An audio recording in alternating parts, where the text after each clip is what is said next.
are a garbage collector, you are the invisible backbone of civilization. You are the only thing standing between a clean, functioning city and a medieval plague. But there's a problem. Nobody sees you. Your alarm goes off at 3:30 a.m. It's a sound that rattles your bones. For most of the world, this is the deepest part of the night, a time reserved for heavy dreams and total silence. But for you, it's the start of a ritual. You roll out of bed, your knees popping like bubble wrap, and you find your way to the kitchen in the dark. The first cup of coffee isn't for enjoyment. It's fuel.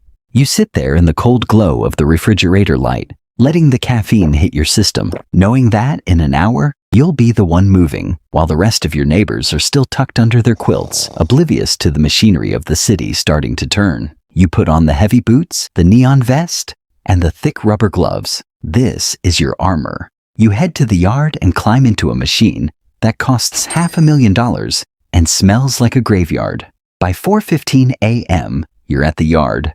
The air there is a thick soup of diesel fumes, old metal, and the lingering ghost of yesterday's loads. You get to know your truck, the beast as you and the guys call it. You go through the motions, check the fluids, kick the massive tires, and test the compactor. That compactor has a personality. It's a hungry, crushing force that can turn a mahogany sofa into a pancake in 10 seconds. But you have to respect it. You know that one wrong move, one loose sleeve, or a moment of distracted exhaustion, and it won't care that you have a mortgage, a spouse, or kids waiting for you.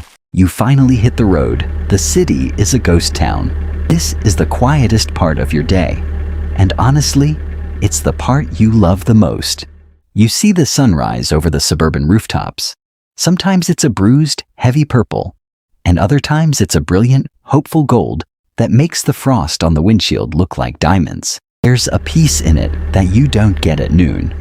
For a few minutes, as the light hits the dew on the grass and the world feels brand new, the heavy lifting doesn't feel quite so heavy. You're out there on the back of that truck, swinging your weight around, and for a moment, you feel like the only witness to the world waking up. People always ask you about the smell. You tell them the truth, though they rarely want to hear it. Your nose eventually just quits on you.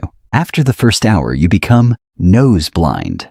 Your brain stops reporting the news of rotting leftovers, sour milk, and damp cardboard. What you don't tell them is that you never truly get used to the weight. Every can is a mystery box. You see a bin. You think, okay, this looks light. Then you grab it and realize it's packed to the brim with wet grass clippings or old shingles from a DIY roofing job. Those are the backbreakers. You learn how to brace yourself, how to use your legs instead of your spine, how to find a rhythm. It's a dance. Hop off the moving step while the truck is still rolling. Grab, toss, pull the lever, hear the crunch, and repeat over and over, hundreds of times before the sun is even fully up. But the real weight you carry isn't in your muscles. It's in the way people look at you, or more accurately, the way they don't. Most of the time, you are completely invisible. To a lot of folks, you're just a part of the scenery, like a stoplight or a fire hydrant. You've had people pull out of their driveways and look right through you, their faces twisted in frustration, because your truck is blocking their path for 30 seconds. They don't see the man in the neon vest with the tired eyes. They see an obstacle. They see the trash guy, a person they assume ended up here because you didn't have any other choices in life. Sometimes they treat you like the very things you're picking up. You've had people walk right up to the truck and toss a bag at your feet without saying a word, without even a glance at your face, to see if you were ready. It stings. It doesn't make you want to quit, but it makes you wonder when we decided as a society that some jobs make you less of a neighbor. You want to tell them that you have a degree, or that you're a veteran, or that you just like the honest sweat of a day's work, but you usually just toss the bag in and keep moving. But then there are the kids.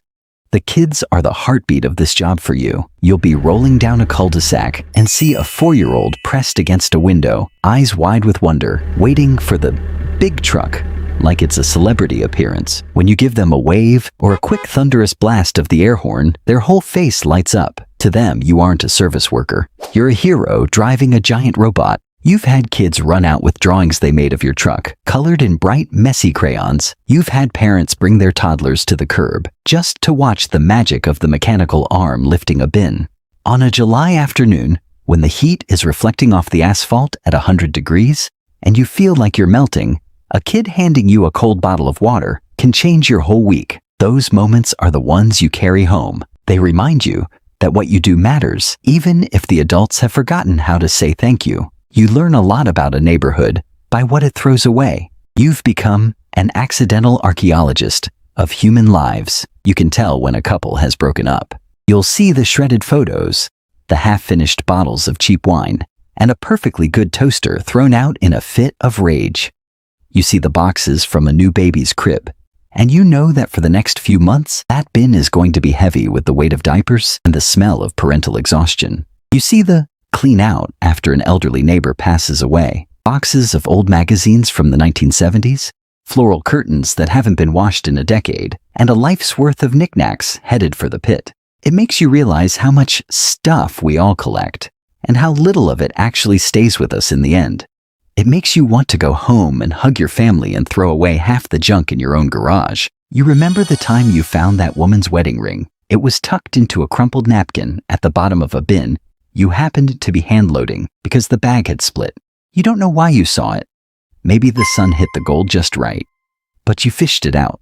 When you knocked on the door and handed it back, she didn't just thank you, she burst into tears. She told you she'd been up all night crying, thinking it was gone forever. For that 1 minute, you weren't a shadow in a neon vest. You were a human being who had saved a piece of her history. You went back to the truck that day, walking a little taller. It's a dangerous life, though, and you wish people knew how close you come to not making it home some days. People drive like they're in a frantic race, zipping around your truck without looking. You've had cars miss your elbow by 2 inches because they couldn't wait 10 seconds for you to clear a bin. Your heart jumps into your throat every single time. And then there are the leakers, the bags that spray some nasty unknown liquid on your boots, or worse, your face, when the compactor squeezes them. You've learned to fear the contraband, the lithium batteries that can spark a fire in the belly of the truck, or the rogue needle that pokes through a thin plastic bag. You've learned to be wary. You've learned that the world is full of things that want to hurt you if you aren't paying attention. By noon, you usually head to the landfill, the pit. If you want to see the scale of our lives, you go to the dump. It's a mountain range of discarded desires. Seeing it all in one place is overwhelming. Thousands of tons of plastic, food, furniture, and miracle gadgets that didn't work, all being flattened by a massive bulldozer. It smells like a mix of everything and nothing at the same time. A sour, heavy scent that sticks to your skin and follows you home. Standing there, you realize that we are a civilization of excess. We buy, we use, we toss, and we expect it all to just disappear. But you know better. It doesn't disappear. You're just the guy who moves it to a different zip code. By the time you pull your boots off at 2 p.m., your body is screaming. Your lower back feels like it's been tied in knots by someone who hates you, and your skin feels like it's coated in a layer of the city's dust. You go straight to the shower, scrubbing off the smell of 1,000 other people's lives. But as you sit on your porch afterward, watching the sunset and feeling the ache in your joints, you feel a quiet, stubborn pride.